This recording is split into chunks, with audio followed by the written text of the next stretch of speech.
Hey everyone, have you ever felt absolutely positively swamped? Like you're staring down a challenge so monumental, so utterly impossible. You just want to throw your hands up and say, "I'm out!"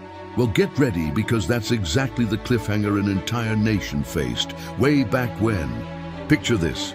King Jehoshaphat is leading Judah, and honestly, things are pretty solid. Then bam! Out of nowhere, the most terrifying news imaginable crashes down. A monstrous coalition of armies, the Ammonites, Moabites, and those fierce folks from Mount Seir are not just coming, they're marching straight for them. This wasn't just a threat, it was a do-or-die, game-over situation.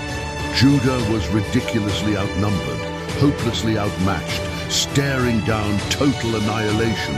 So what's a king to do? Call for an emergency war council? Mobilize every able-bodied person? Nope. Jehoshaphat, a man whose faith burned bright, made a move that would stun anyone. His first action wasn't military, it was divine. He called for a national fast. Can you even imagine? The entire nation not building defenses but bowing in prayer. Jehoshaphat stood before them all, raw and honest, laying bare their absolute helplessness. "Lord," he cried, "we have no power against this colossal army. We don't know what to do, but our eyes, our hope, our everything are fixed on you." That, my friends, is a moment of total gut-wrenching surrender that paves the way for a miracle. And oh, did God answer. Through a prophet named Jehaziel, a message thundered through the assembly, shattering their fear. Listen, do not be afraid or discouraged by this vast army, because this battle, it's not yours, it's God's. Can you feel that? The sudden rush of hope, the electric jolt of disbelief giving way to pure elation. Then God gave an instruction so wild, so counterintuitive, it's brilliant. Tomorrow, go out and face them, but you won't need to lift a single finger. Just take your positions, stand firm, and watch the Lord deliver you.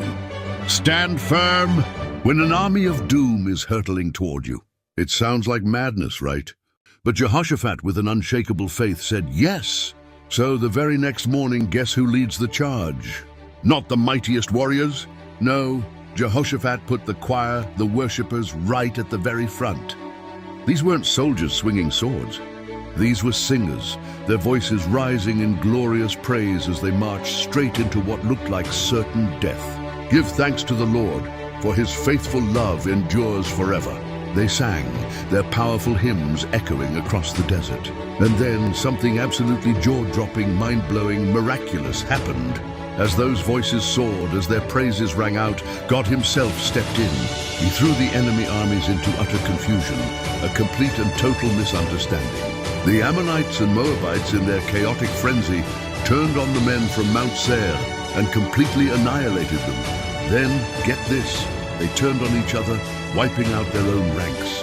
By the time Judah's worship-leading army arrived, the battlefield was eerily silent, strewn with fallen soldiers.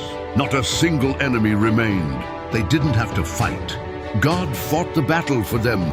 And what Judah found wasn't just victory, it was an absolutely immense treasure. It took them 3 full days just to gather all the plunder.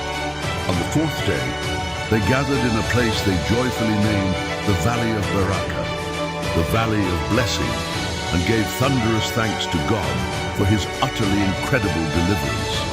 They marched back to Jerusalem, overflowing with joy, with harps, lyres, and trumpets blazing, straight to the house of the Lord. And when the surrounding kingdoms heard how the Lord had fought for Judah, a powerful fear of God fell upon them all. Judah experienced an amazing season of peace because their God had given them rest from every single side. This isn't just some ancient tale. It's a vibrant, living truth for our lives today. When we're facing those impossible odds, when the struggles of life feel too heavy, too complex, too much for us to possibly handle on our own, sometimes the absolute best strategy isn't to fight harder, but to stand firm, lift our eyes to God, and let him fight for us.